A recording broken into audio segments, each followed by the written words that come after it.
ਵਾਹਿਗੁਰੂ ਜੀ ਕਾ ਖਾਲਸਾ ਵਾਹਿਗੁਰੂ ਜੀ ਕੀ ਫਤਿਹ। ਖਾਲਸਾ ਪੰਥ ਦੀ ਸਾਜਨਾ। ਗੁਰੂ ਤੇਗ ਬਹਾਦਰ ਜੀ ਦੇ ਦਿੱਲੀ ਵਿੱਚ ਸ਼ਹੀਦੀ ਦੇਣ ਪਿੱਛੋਂ ਗੁਰੂ ਨਾਨਕ ਦੇ ਘਰ ਦੀ ਸੋਭਾ ਦੇਸ਼ ਦੇ ਕੋਨੇ-ਕੋਨੇ ਤੱਕ ਫੈਲ ਗਈ। ਗੁਰੂ ਗੋਬਿੰਦ ਰਾਏ ਦੇ ਦਰਸ਼ਨ ਕਰਨ ਲਈ ਅਮੀਰ ਗਰੀਬ ਅਨੰਦਪੁਰ ਪੁੱਜਣ ਲੱਗੇ। ਗੁਰੂ ਜੀ ਨੇ ਸਿੱਖਾਂ ਪਾਸੋਂ ਦਸਵੰਧ ਇਕੱਠੀ ਕਰਨ ਵਾਲੀ ਮਸੰਦ ਹਟਾ ਦਿੱਤੇ। ਸਿੱਖ ਸੰਗਤਾਂ ਆਪਣਾ ਦਸਵੰਧ ਆਪ ਅਨੰਦਪੁਰ ਲੈ ਕੇ ਪੁੱਜਣ ਲੱਗੀਆਂ। ਸੰਗਤਾਂ ਦਾ ਪਿਆਰ ਗੁਰੂ ਨਾਲ ਵੱਧ ਗਿਆ ਤੇ ਗੁਰੂ ਦੇ ਦਰਸ਼ਨ ਕਰਕੇ ਹੋਰ ਆਨੰਦ ਮਾਣਨ ਲੱਗੀਆਂ। ਗੁਰੂ ਜੀ ਪਾਸ ਦਸਵੰਧ ਲੈ ਕੇ ਆਉਣ ਵਾਲੀਆਂ ਸੰਗਤਾਂ ਨੂੰ ਰਸਤੇ ਵਿੱਚ ਮੁਸਲਮਾਨਾਂ, ਰੰਗੜਾਂ, ਗੁੱਜਰਾਂ ਤੇ ਹੋਰ ਲੁਟੇਰਿਆਂ ਤੰਗ ਕਰਨਾ ਸ਼ੁਰੂ ਕਰ ਦਿੱਤਾ।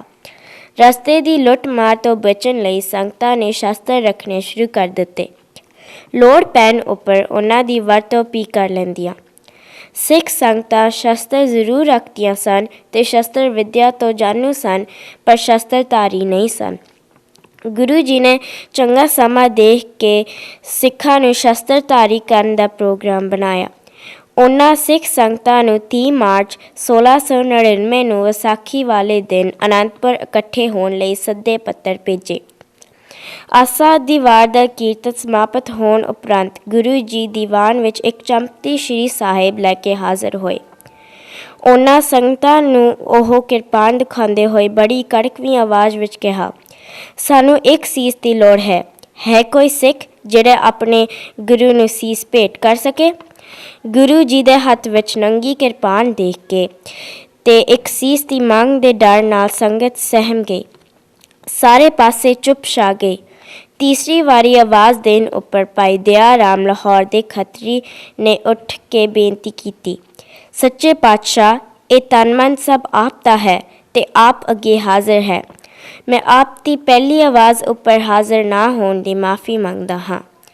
ਗੁਰੂ ਜੀ ਨੇ ਫਿਰ ਦੀਵਾਨ ਵਿੱਚ ਹਾਜ਼ਰ ਹੋ ਕੇ ਇੱਕ ਹੋਰ ਸੀਸ ਦੀ ਮੰਗ ਕੀਤੀ। ਇਸ ਵਾਰੀ ਭਾਈ ਧਰਮਦਾਸ ਦਿੱਲੀ ਦੇ ਜੱਟ ਨੇ ਆਪਣਾ ਸੀਸ ਭੇਟ ਕੀਤਾ। ਇਸ ਤਰ੍ਹਾਂ 3 ਹੋਰ ਸਿੱਖਾਂ ਭਾਈ ਹਿੰਮਤ ਰਾਏ, ਭਾਈ ਮੋਹਕਮ ਚੰਦ, ਭਾਈ ਸਾਹਿਬ ਚੰਦ ਨੇ ਸੀਸ ਭੇਟ ਕੀਤਾ। ਉਹਨਾਂ 5 ਸਿੰਘਾਂ ਨੂੰ ਮੁੜ ਜੀਵਨ ਦਿੰਦੇ ਹੋਏ ਸੁਰਜੀਤ ਕੀਤਾ।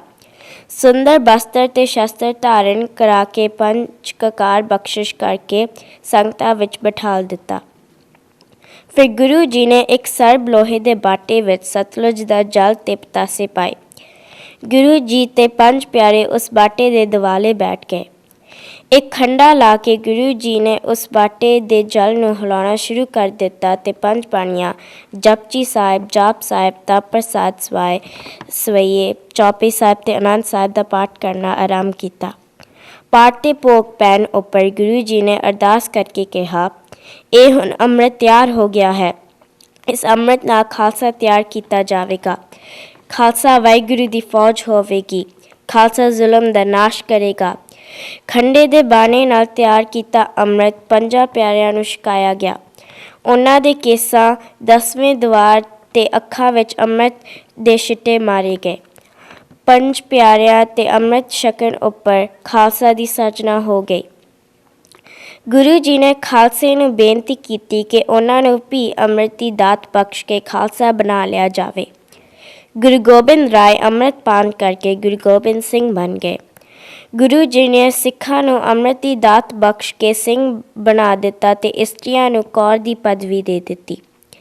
ਬ੍ਰਾਹਮਣਾਂ ਦੇ ਬਣਾਏ ਹੋਏ 4 ਵਰਣਾਂ ਦਾ ਮਤਭੇਦ ਖਤਮ ਕਰ ਦਿੱਤਾ। ਇਸ ਲਈ ਸਿੱਖਾਂ ਵਿੱਚੋਂ ਊਚ ਨੀਚ, ਜਾਤ ਪਾਤ ਖਤਮ ਹੋ ਗਈ। ਸਾਰੇ ਸਿੰਘ ਭਰਾ ਹੋ ਗਏ। ਸਿੰਘਾਂ ਦੇ ਮਨਾਂ ਵਿੱਚੋਂ ਹਉਮੈ ਦੀ ਮੈਲ ਕੱਢ ਕੇ ਖਾਲਸਾ ਬਣਾ ਦਿੱਤਾ। ਗੁਰੂ ਜੀ ਨੇ 5 ਕਕਾਰ, ਕੇਸ, ਕੰਘਾ, ਕੜਾ, ਕਿਰਪਾਨ ਤੇ ਕਛਹਿਰਾ ਸਿੰਘਾਂ ਨੂੰ ਆਪਣੇ ਤਨ ਤੇ ਸਦਾ ਲਈ ਸਜਾਏ ਰੱਖਣ ਦਾ ਆਦੇਸ਼ ਦਿੱਤਾ। 4 ਕਰਾਇਤਾਂ ਤੋਂ ਦੂਰ ਰਹਿਣ ਦੀ ਤਾਕੀਦ ਕੀਤੀ। ਵਾਹਿਗੁਰੂ ਜੀ ਕਾ ਖਾਲਸਾ ਵਾਹਿਗੁਰੂ ਜੀ ਕੀ ਫਤਿਹ।